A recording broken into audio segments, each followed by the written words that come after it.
Hi, my name is James, and my video is called Behavior of an Empty Nose Syndrome Patient. And just as a disclaimer, I'm not a doctor, and everything here is like my opinion, etc. The purpose of this video is to give insight to the behavior of an ENS patient, and I'm talking mainly about the doctor jumping and multiple surgeries. So the summary of this video, I have about 3 sections. There's a about ENS section, why is it thought to be psychological, and my medical history. So about ENS, this is just a brief overview. There's no definition of empty nose syndrome, so one doctor's definition might be slightly different than another's. That's really important. Generally speaking, though, we're talking about debilitating symptoms after turbinate surgery, and usually the number one symptom that they're talking about is paradoxical nasal obstruction, sometimes described as suffocation or just obstruction.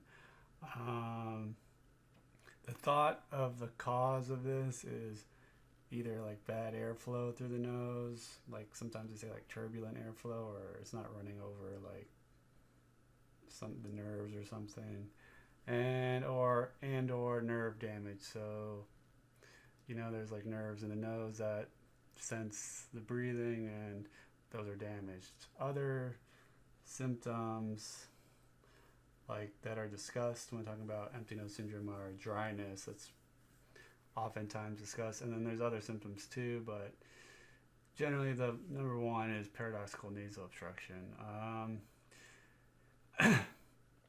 It's generally thought to be, well, it's always considered, like right now it's considered invisible. It's purely a self-report disease, and it's a diagnosis of exclusion. The best, the standard test right now for it would be like a cotton test and a ENS 6 item questionnaire. That's what it is. So just 6 symptoms, and they are working on like other ways to try to view empty nose syndrome. So there's like computational fluid dynamic studies and menthol testing, but these are more for research. They're not anything you can do in like a practice. And like the cotton test, it can be done in anyone's practice, but like it's not like you can't go to a normal ENT office and they're going to do that. Like that's really important to know. Okay. Generally, it's extremely rare, and treatment for it right now is generally like implants are the treatment. So it'd be like implants in the turbinate, and then like injections. So maybe to bulk up the turbinate or something.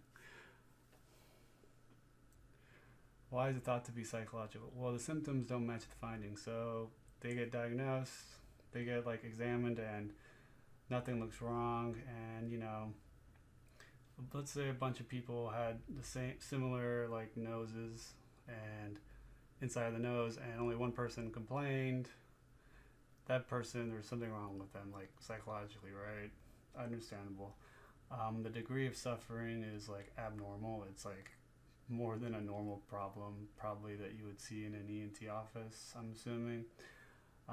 There's uninformed ENTs. So like empty nose syndrome, it was originally coined, because people had empty noses, like the turbinate would be completely taken out, and they would complain about this. But now, if you were to ask any sort of ENT that actually studies empty nose syndrome, they know that it can also be caused by conservative surgery. But a lot of ENTs don't know this. That's a huge problem too. And then also there's the behavior of the empty nose syndrome patient, which is like doctor jumping, getting multiple surgeries. There's other things too, like going on the internet, and then also they're like depressed, angry. It's understandable. At the end of the day, though, it can thought to be psychological because there's no objective way to measure it. So why would someone, or like why would I doctor jump and get multiple surgeries? So basically what happens is I was suffering badly and I was trying to find an answer, and if you compare it to other rare, hard to diagnose and invisible debilitating diseases, you will see the same pattern where the patients are oftentimes doctor jumping, maybe getting useless surgeries also. And, many empty nose syndrome patients have the same pattern. So I'm going to go over my medical history. First thing, I've seen total 12 ENTs in my life, and I've had 7 total surgeries, like regarding like ENT stuff, otolaryngology, I guess. See, so over here, this is desperation. This is like the time where I didn't know I had ENS. So once I figured out I had ENS, actually, my doctor jumping really stopped, and like the appointments I had slowed down. And then, this is where I've been having ENS this whole time. Oftentimes, like with my medical history, like if I were to come in, they would assume that I've been having this breathing problem, like especially in the middle. They would assume that I've been having this breathing problem since 2010, but that's completely untrue. And I did see 3 ENTs prior to meeting the doctor that ended up causing me ENS. I mean, I had different insurance. I did see a specialist for the septorhinoplasty.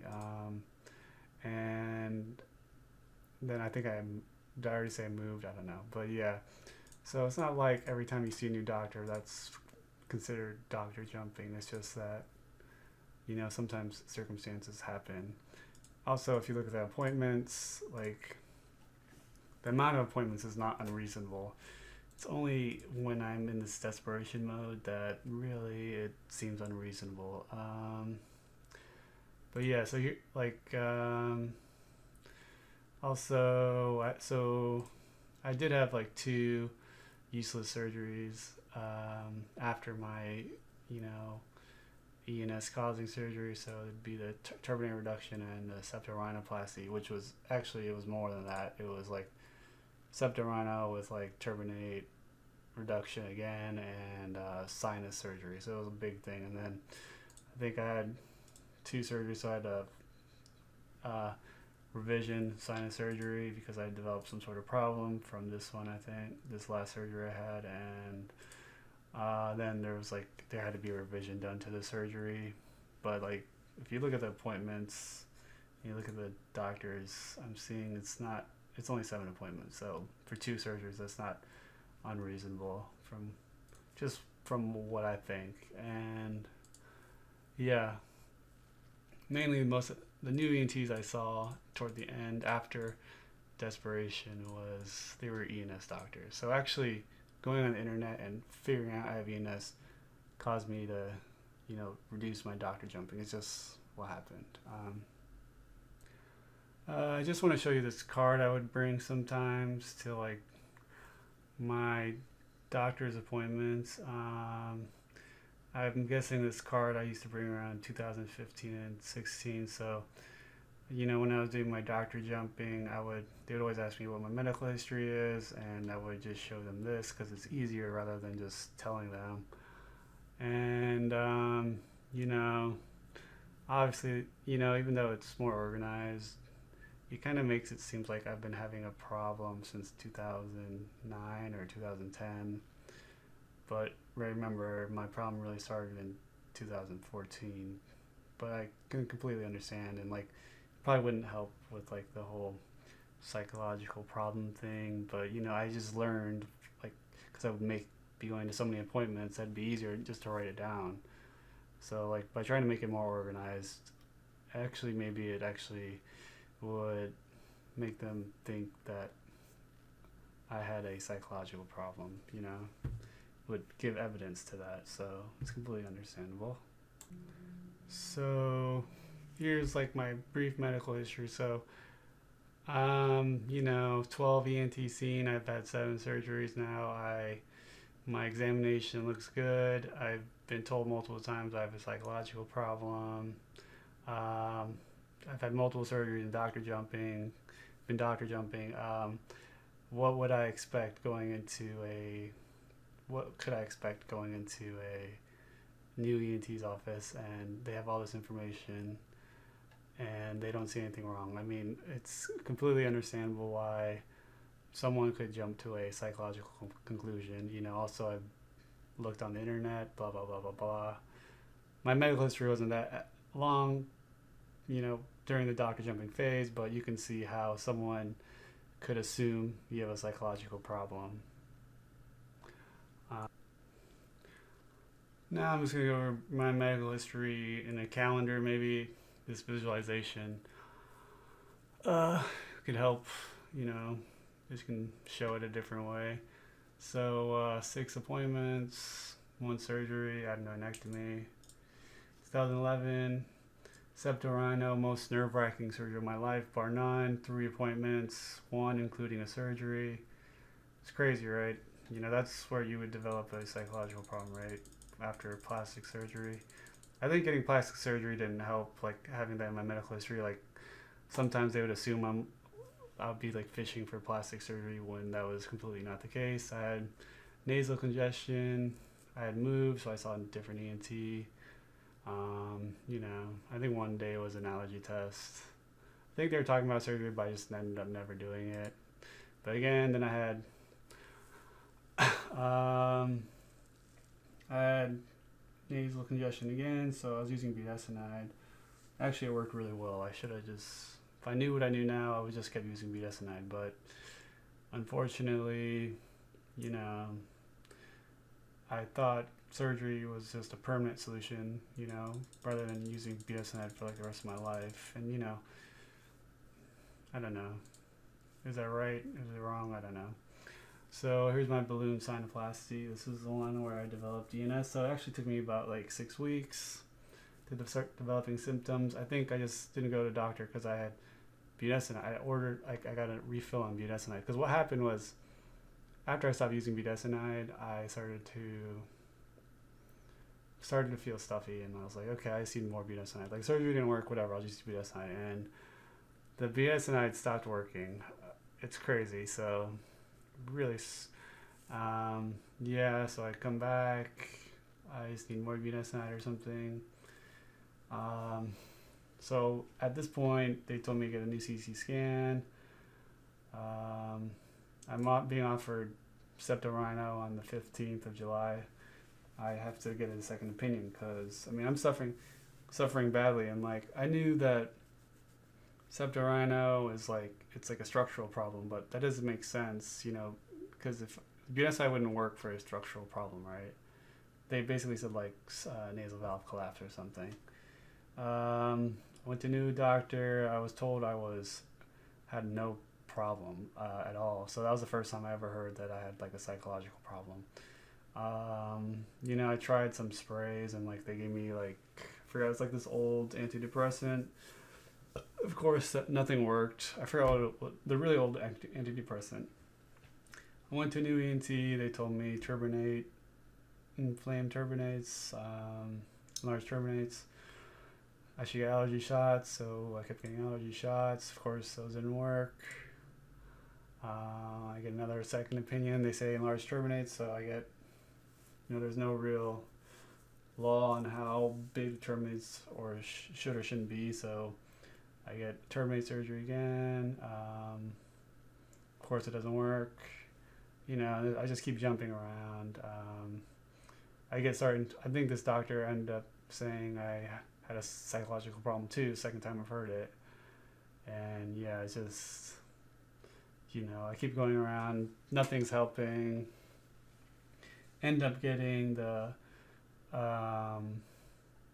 revision rhinoplasty, you know, with everything, and of course that doesn't work, and I'm suffering badly. Eventually I start to realize like, why am I so difficult to treat, and I have to go on the internet because nothing's working. And eventually I run into ENS, and it's pretty obvious that I have it. at this point. So I've figured out we have frontal sinus opacification with a CT scan, but you know, I've been having this problem, ENS, for a long time. Eventually I end up getting, so I start seeing like ENS doctors.